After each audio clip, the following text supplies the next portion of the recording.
Long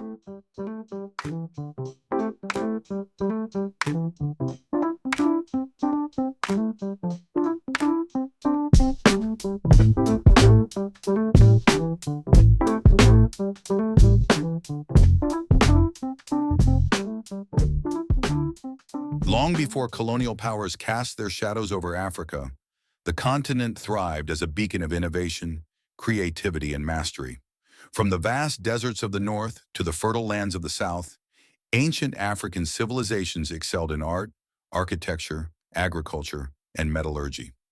Among the greatest achievements of these ancient peoples was the mastery of ironworking, an art form that was both practical and sacred.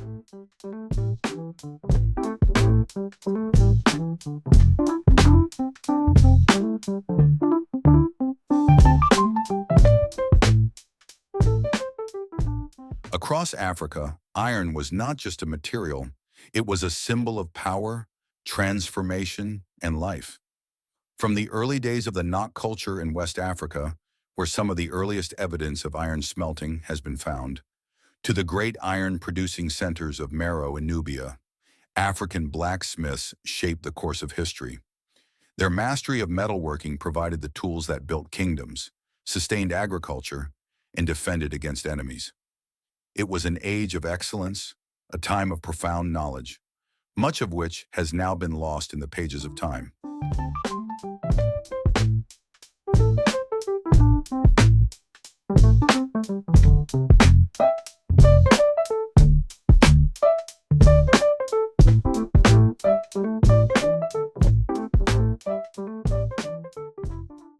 By the 15th century, this expertise had reached the southernmost parts of Africa, where tribes like the Zulu, Tswana, Sotho, and Venda became renowned for their ironworking skills.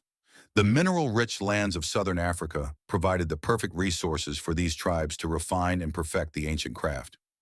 Using surface deposits of iron ore, they developed techniques to smelt iron in bloomery furnaces, transforming the raw material into a forgeable metal.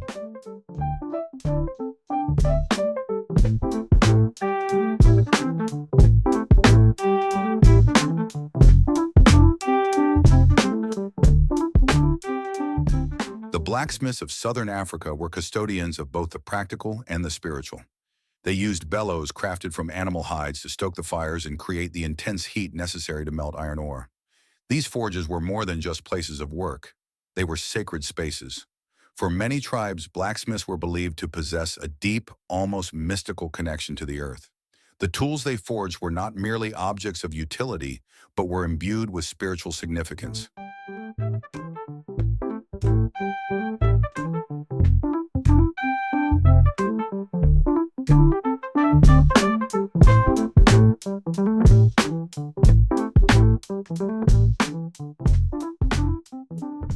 Among the Zulu, ironworking reached its peak during the reign of Shaka Zulu in the early 19th century.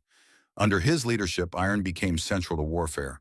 Zulu blacksmiths, working with unmatched skill, produced the legendary assegai, a short stabbing spear that revolutionized close combat. These iron weapons became a symbol of Zulu military power and were pivotal in the expansion of the Zulu kingdom.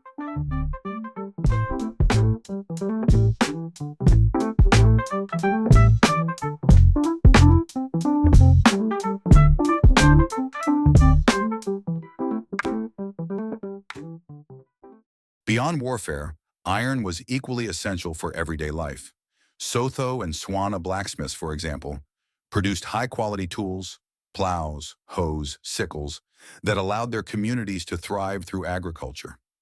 Iron was a lifeblood, woven into the very fabric of Southern African society. It represented strength, resilience, and the ability to adapt and survive.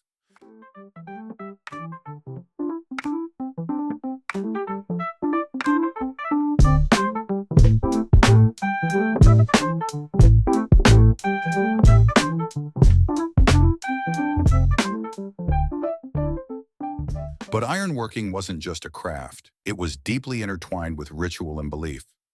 In some cultures, blacksmiths were seen as intermediaries between the living and the ancestors.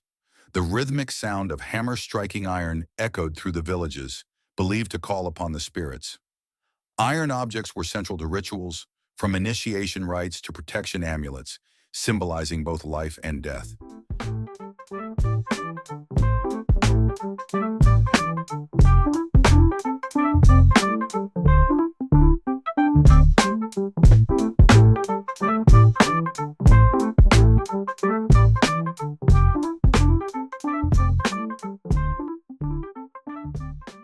During these centuries, southern Africa was a place of trade and prosperity, with iron goods being exchanged between tribes and eventually with European traders. Yet by the late 19th century, much of this ironworking tradition had begun to fade. The arrival of European mass-produced goods and the violent disruptions of colonization eroded the local economies that had relied on iron. The age of traditional African ironworking, a time of brilliance and technological mastery, slowly came to an end.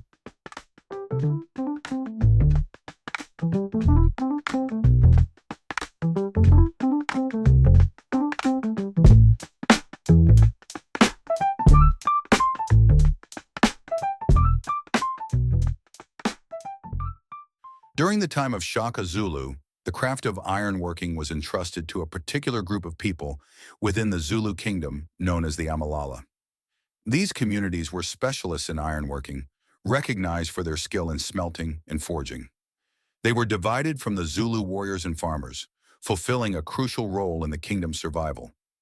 The Amalala's mastery of iron forged the weapons and tools that sustained both war and peace, but their prominence, like the craft itself, gradually faded as industrialization and colonial forces swept through southern Africa.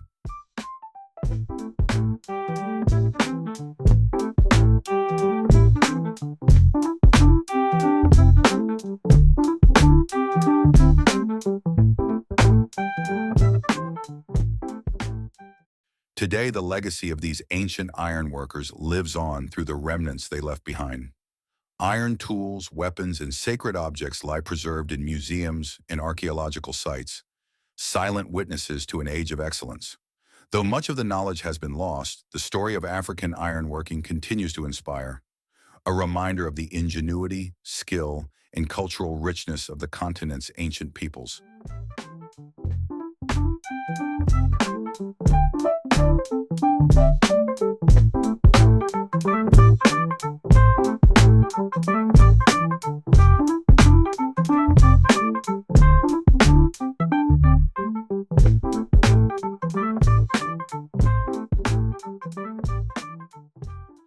In a time when excellence was the hallmark of Southern Africa's tribes, ironworking was not only a means of survival, it was the soul of their societies.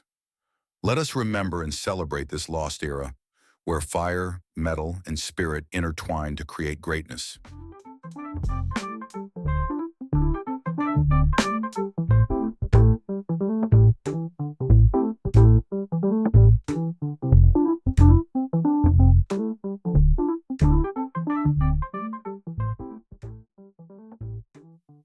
Thank you for watching.